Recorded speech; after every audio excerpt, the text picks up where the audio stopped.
forward to seeing many of you there.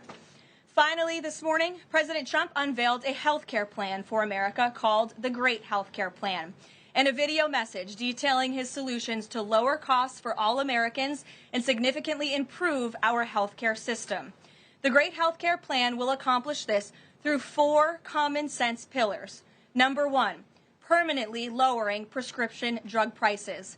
Congress can get this done by codifying President Trump's historic Most Favored Nation initiatives into law to guarantee Americans the same low prices for prescription drugs that people in other countries around the world pay. Additionally, by increasing consumer choice by making more verified, safe pharmaceutical drugs available for over-the-counter purchases.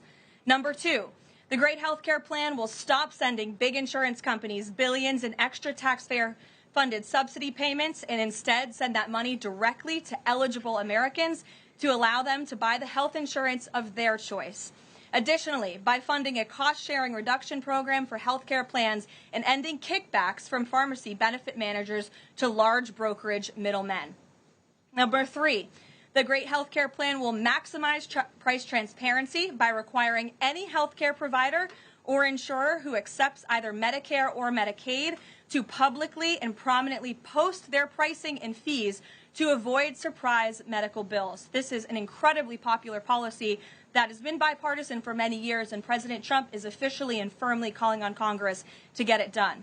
And number 4, holds big insurance companies accountable by requiring them to publish rate and coverage comparisons up front on their websites in plain English so consumers and everyday Americans can make the best purchasing decisions for them and their families.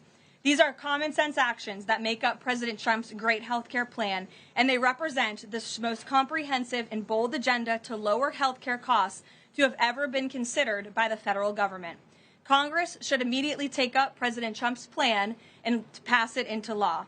For Americans watching at home, you can visit greathealthcare.gov right now for more information on the Great Health Care Plan. And with that, we will open it up to questions. In our new media seat today, we have a familiar face, Riley Gaines. I'm surprised it took us a year to get you here, but I'm very happy to see you. I know you have a new podcast, The Riley Gaines Show. And so thank you. And you brought a beautiful baby and your lovely husband, too. So thank you so much for joining. And why don't you kick us off? Absolutely. Well, thank you. First and foremost, congratulations to you. Being a girl mom will change your life in the best way possible. So excited you get to shop all the pink and the frilly and the bows. I was in Washington, D.C. earlier this week for the Supreme Court case. There were 2 arguments that were heard surrounding sex-based rights and if it's constitutional for states to pass laws that ultimately protect those rights for women. If the Supreme Court rules as anticipated in favor of maintaining these sex-based rights, is the administration prepared to take action against the states? I believe at this point it's 23 states that don't have those protections for women? Absolutely. And as you know, Riley, the administration already has done so. We've taken action in a number of fronts against these states who are failing to uphold the president's executive orders in this administration's policy of simply protecting women in women's sports and in women's private spaces. We've gone to the mat with large universities in this country as well to try to fight for what's fair and what's just for women and girls across the country. So I know you were at the arguments. I listened to them myself as a woman and as a former athlete, and I think the president speaks on common sense on this issue, that women's sports and private spaces should be protected, and that there are 2 genders, there are 2 sexes. That is not something we should be afraid to say in this country. And I think, frankly, it was quite alarming to not only hear a couple of justices gravel over that basic, fundamental, biological fact that men and women are different but inherently equal, but we are certainly different, and women deserve such rights. We hope and expect that the Supreme Court will rule in the right way on this matter. Thank you. Gabe. Thank you very much. A lot to talk about. Sure. Isn't there always a lot to talk about? What can you share about the president's meeting with Maria Corina Machado? Is it underway? What can you share about that? And then also, the president said yesterday that Delcy Rodriguez was, quote, a terrific person. Does the president trust the remaining members of the Maduro regime? I will say, to your first question, the meeting was about to begin as I was stepping out of the Oval Office moments ago, so my understanding is that it's underway right now. I know the President was looking forward to this meeting, and he's was expecting it to be a good and positive discussion with Ms. Machado, who is really a remarkable and brave voice for many of the people of Venezuela. So the President looks forward to obviously talking to her about the realities on the ground in the country and what is taking place. As for Ms. Rodriguez, the President did speak with her directly this week. As you know, he revealed that to all of you yesterday. And Secretary Rubio and the administration have been in constant communication with Ms. Rodriguez and other members of the interim government in Venezuela. They have been extremely cooperative. They have thus far met all of the demands and requests of the United States and of the President. And I think you have all seen that play out. We obviously had a $500 million energy deal that was struck in large part because of the cooperation from Ms. Rodriguez. Venezuela and Ms. Rodriguez have also confirmed that they will be releasing political prisoners from Venezuela. There were 5 Americans who were recently released this week as well. So the President likes what he's seeing and will expect that cooperation to continue. And regarding the investigation into the leak that the President referenced yesterday, what is the administration's position on the Washington Post reporter? The Post has reported that she was told that she is not a target of the investigation. Does the administration believe she did anything wrong? And then also, what is the administration's position on the Pentagon Papers case from the 1970s that affirmed reporters' right to publish classified information under certain circumstances? Well, since this is an active investigation, I don't want to comment on it much more than what we did yesterday to obviously confirm the investigation, and I can confirm what the Attorney General stated, and the President as well, which is that the individual, unfortunately, a contractor at the Pentagon, chose to unlawfully leak classified and very serious information to this Washington Post reporter. Hence why the reporter's home was looked into by the FBI, rightfully so. And the administration is not going to tolerate leaks, especially from within the national security apparatus of the United States government, that put our nation's integrity and our national security at risk. Full stop. The President will not support that. I know the Secretary of War will not support that, and it will not stand. And legal action will be taken against anyone, whether it's a member of the press or whether it's an employee for a federal agency who breaks the law. If you break the law and if you endanger our men and women in uniform, you are going to be held accountable, period, full stop. But Jackie. Does this administration believe that this reporter or any reporter has a right to publish classified information under certain circumstances? Look, I think that we do not believe that individuals who have been given the privilege of holding a top secret clearance should be illegally leaking that classified information, and I know the American people agree with that. And I think it's a basic tenet of journalistic integrity not to publish information that could directly endanger the operational security or the brave men and women who are serving this country in uniform and putting themselves in harm's way to protect not just the people of this administration, but all of you in the press and all of their fellow Americans as well. Jackie. Thank you, Karoline. I wanted to get the White House reaction to Iranian state TV broadcasting an implicit threat to the president's life. It was images of the assassination attempt in Butler, Pennsylvania, according to reports, with the message, "This time it will not go wrong." I have not seen that, to be honest with you, Jackie. We'll take a look, and I'll let the President and his national security team examine that footage to ensure its legitimacy. Again, I haven't seen it, so I can't comment on it. What I will say with respect to Iran is that the President and his team have communicated to the Iranian regime that if the killing continues, there will be grave consequences. And the President received a message, as he revealed to all of you and the whole world yesterday, that the killing and the executions will stop. And the President understands today that 800 executions that were scheduled and supposed to take place yesterday were halted. And so the President and his team are closely monitoring this situation, and all options remain on the table for the President. Netanyahu encouraged him against strikes. Look, it's true that President spoke with Prime Minister Netanyahu, but I would never detail details about their conversation without giving the expressed approval by the President himself. Ouija. Thank you, Caroline. Is it still the President's assessment that it would be very hard for Ms. Machado to leave Venezuela because he says she lacks the respect and support in that country? And will he raise that with her today? I think the president's assessment that you just pointed out was based on realities on the ground. It was a realistic assessment based on what the president was reading and hearing from his advisors and national security team. And at this moment in time, his opinion on that matter has not changed. He has also said that he would like there to be elections in Venezuela when the time is right. That's right. Do you have any update on when that might be? And is he committed to a transition to democracy for Venezuela? Yes, and he is also committed to hopefully seeing elections in Venezuela one day, but I don't have an updated timetable for you today. Reagan in the back. Thanks, Caroline. Question for you on Minnesota and then also Venezuela. Sure. President Trump threatened invoking the Insurrection Act today in a Truth Social post. I'm wondering what his tipping point is. Like, what would it take for him to invoke the Insurrection Act? Look, that's only a question, frankly, Reagan, the president can answer. But the Insurrection Act is a tool at the president's disposal. As you know, it has been used sparingly, but it has been used by previous presidents in American history. And I think the president's Truth Social post spoke very loud and clear to Democrats across this country, elected officials who are using their platforms to encourage violence against federal law enforcement officers, who are encouraging left-wing agitators to unlawfully obstruct legitimate law enforcement operations. And if you talk to any law enforcement officer, no matter what level they work at, they want to be working with their counterparts, whether that's at the federal level or the federal authorities wanting to work with their counterparts at the state and local level. And it's truly shameful that now for more than a year, you've had elected Democrat governors and mayors who have basically held their state and local law enforcement hostage and told them, you cannot cooperate with federal law enforcement. Why? They cooperated under the Biden administration. It's because these Democrats are deranged in their hatred for President Trump, and they are holding their state and local law enforcement hostage as a result.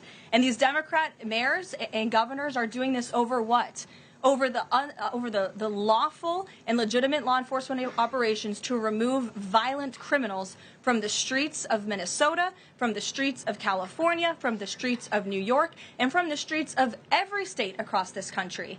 And you don't see these riots and this vandalism taking place in states like Florida. Why? Because you have a governor in that state who has empowered federal and local authorities to work together. And it's despicable what we're seeing from these Democrat politicians, especially in sanctuary states and cities across the country. Caroline. Go ahead. John. Oh, thank you so much. My question is, President Trump has talked twice in recent days, once at the Kennedy Center and then to Reuters again last night about canceling the election. Why is he talking about this? I believe you're referring to the president's interview at Reuters last night. I was in that interview. It was a closed-door interview. Obviously, there was not audio or video. The president was simply joking. He was saying, we're doing such a great job. We're doing everything the American people thought. Maybe we should just keep rolling. But he was speaking facetiously. And then one more. Sure. On the labor secretary. She's under investigation. Has he spoken to her about this? I don't know if the president has spoken directly to the secretary. If they have, I'm unfamiliar with that conversation. But I have spoken to the president about that report regarding the secretary. He's aware of the internal investigation, and he stands by the secretary, and he thinks that she's doing a tremendous job at the Department of Labor on behalf of American workers. PBS, go ahead. You were mentioning a moment ago about working federal, state, local officials in Minneapolis. Governor Walz's office is saying today that he's trying to get a hold directly with the president. Have they spoken? And if they haven't, why haven't they spoken? If there's a desire from Walz, that they're saying to de-escalate what's happening there. I'm not sure if that's a genuine offer to speak with the president. I was with the president about 30 minutes ago, and they hadn't spoken at that point. Look, the president is always willing to answer the phone when people pick up and call. When there was another tragic shooting many months ago in Governor Walz's state, he spoke directly with the governor. But I would ask that the governor stops inciting the harassment and illegal obstruction of law enforcement in his state. All ICE and federal law enforcement are trying to do are remove people like this off of the streets of Governor Walz's city in Minneapolis and of his state in Minnesota.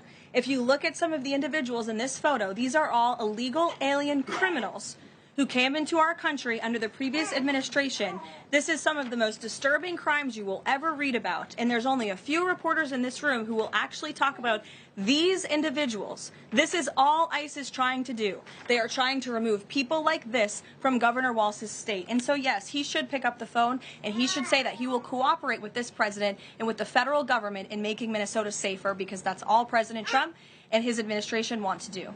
Mary. Thanks, Caroline. The president says he wants money to go directly to Americans so they can buy their own insurance.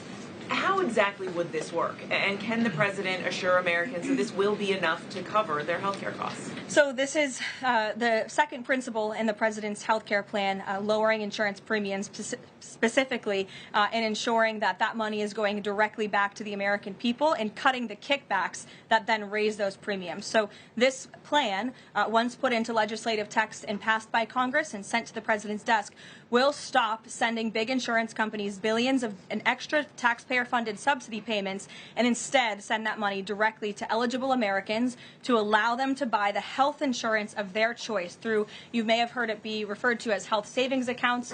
Whether that ends up being the actual name of such accounts, we'll have to see. Again, Congress and the White House are going to work together to put this plan into action.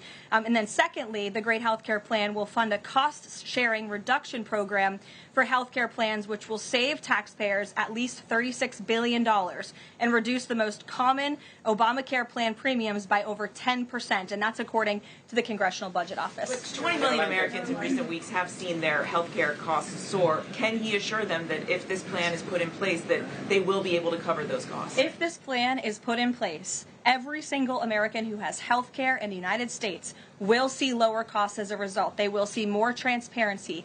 All of these proposals that are within the Great Health Care Plan are incredibly popular with the American people, and they will impact everyone, not just a small fraction of those who are within the healthcare marketplace, but every single American will continue to see their costs go down. And I will note that they already are with respect to prescription drug prices. When you look at what the president has done with most favored nations, you've seen these big pharmaceutical companies in the Oval Office saying that this president and his team were nonstop, around the clock, pressuring us and negotiating with us to lower the cost of prescription drugs for Americans. And we are already seeing that to the tune, in some cases, of more than 500%.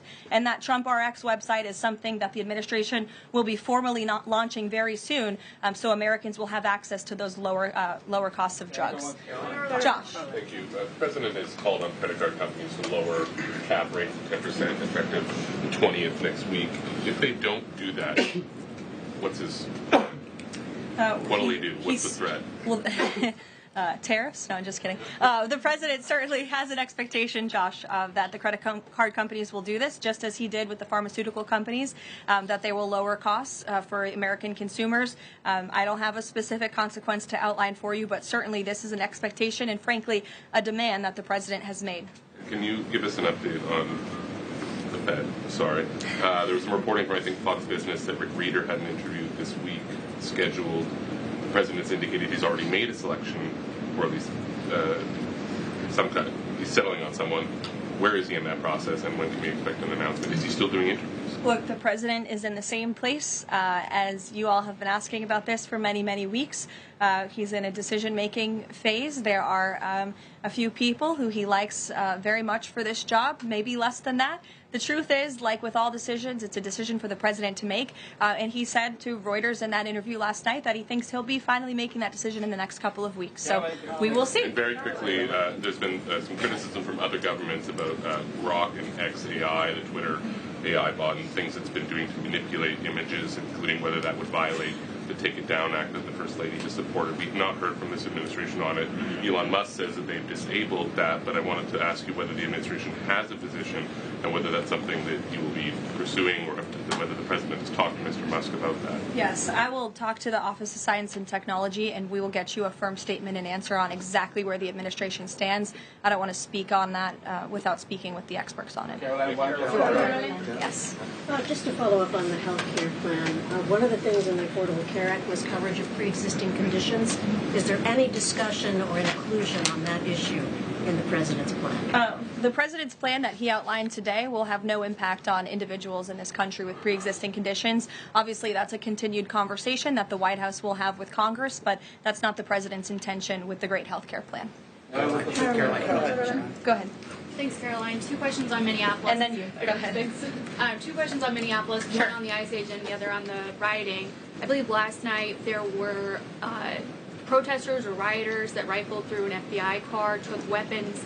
We had a reporter embedded with ICE who said that she saw constant harassment all evening. Can you speak to the rhetoric we're hearing from Democrat politicians, whether they are causing violence against ICE, as well as some of the headlines we've seen, not including the full story?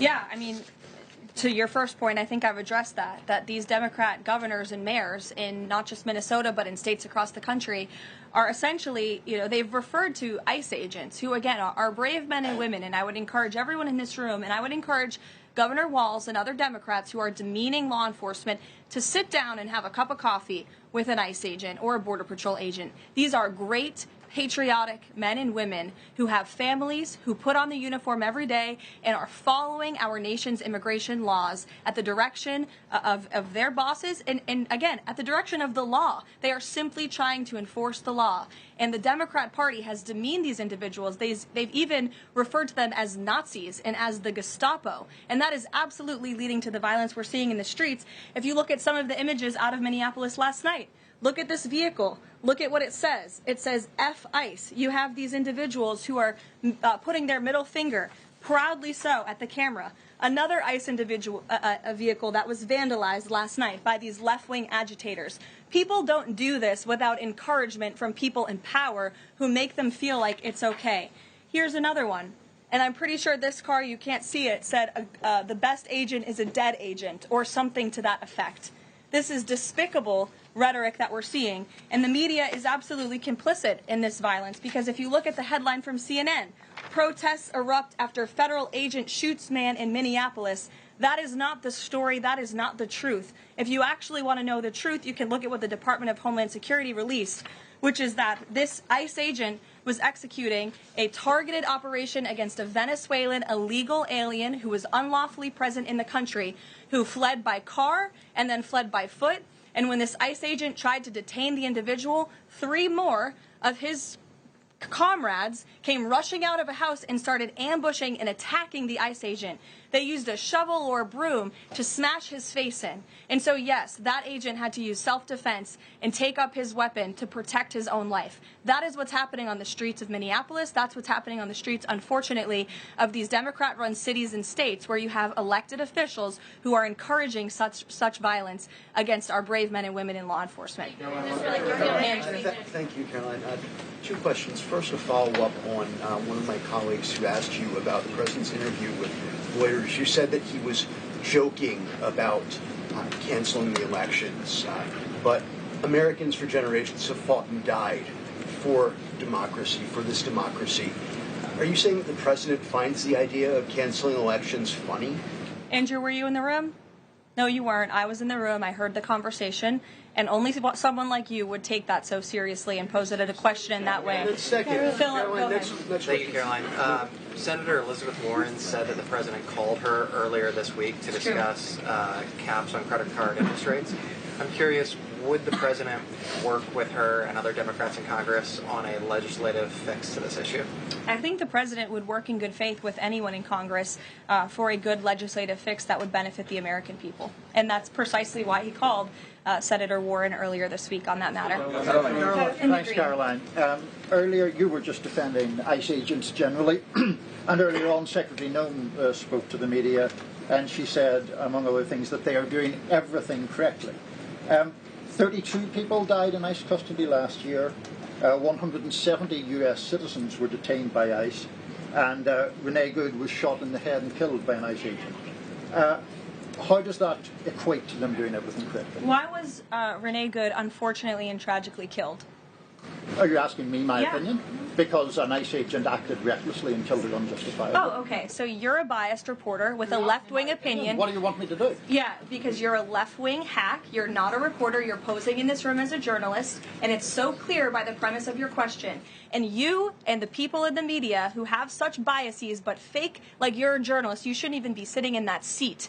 But you're pretending like you're a journalist, but you're a left-wing activist. And the question that you just raised and your answer proves your bias. You should be reporting on the facts. You should be reporting on the cases. Do you have the numbers of how many American citizens were killed at the hands of illegal aliens who ICE is trying to remove from this country? I bet you don't. I bet you didn't even read up on those stories. I bet you never even read about Laken Riley or Jocelyn Nungray or all of the innocent Americans who were killed at the hands of illegal aliens in this country.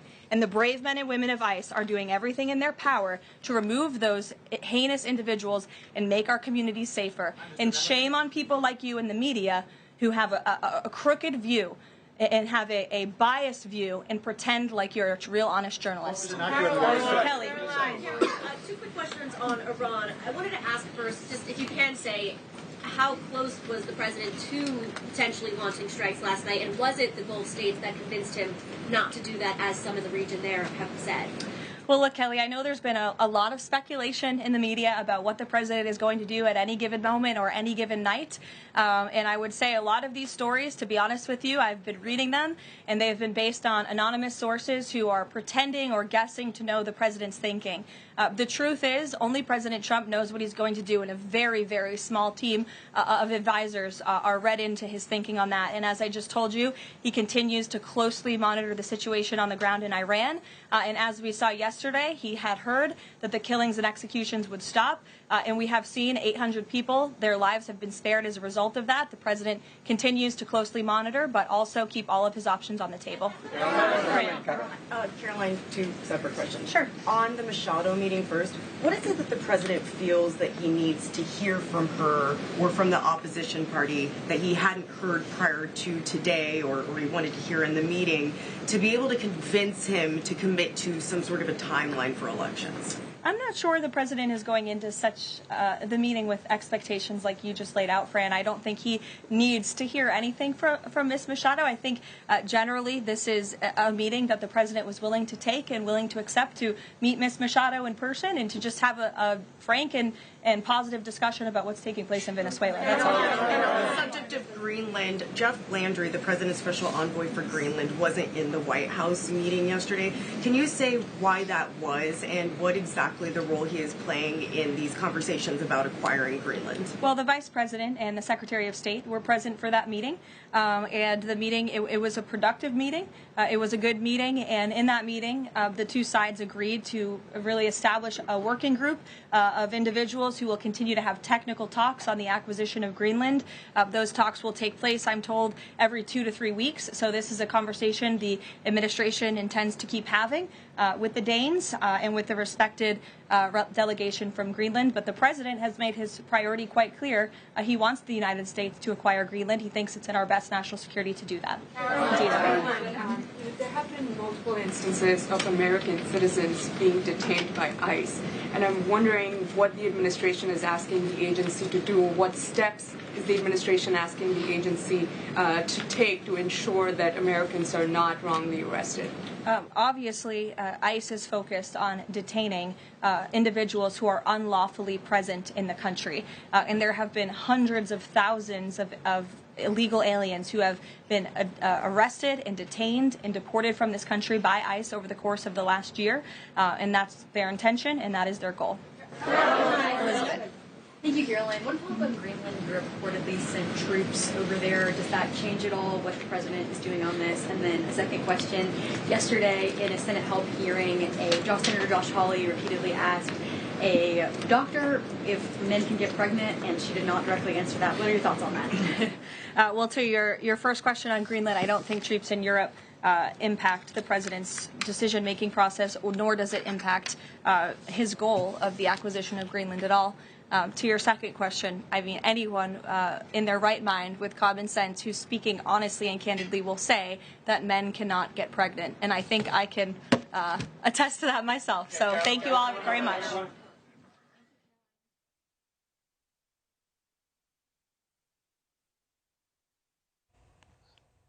That was a live look at the White House press briefing. Press Secretary Karoline Leavitt, she started with the economy. She pointed to the CPI numbers showing inflation running just under 3% year over year, while it was at a 3.3% annualized average rate inherited by Biden. So it's moving in the right direction. And she said tax season, many filers are expected to see large refunds this year, larger than before, with some estimates putting the average bump around $1,000. And at the pump, drivers are getting relief. The average price for a gallon of gas is now the lowest in 5 years. And on housing, existing home sales rising at the fastest pace in about 3 years as mortgage rates have fallen to their lowest level in over 3 years after the president directed Fannie Mae and Freddie Mac to buy $200 billion in mortgage bonds. And the president said a strong economy is really built on ownership, not renters.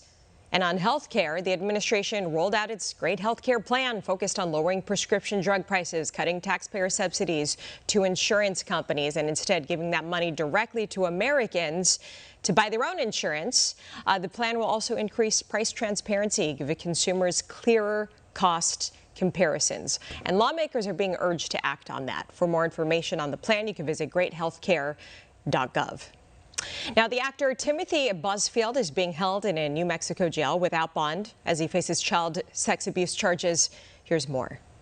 Mr. Busfield, the state has filed an expedited motion for pretrial detention in this case, sir. Actor-director Timothy Busfield appeared in a New Mexico courtroom on Wednesday on child sex abuse charges. The West Wing and Field of Dreams actor attended via Zoom, with the judge ordering him to be held without bond. He remains jailed for now, with a preliminary hearing set for January 29th. Busfield surrendered to authorities in New Mexico on Tuesday after an arrest warrant was issued. He's accused of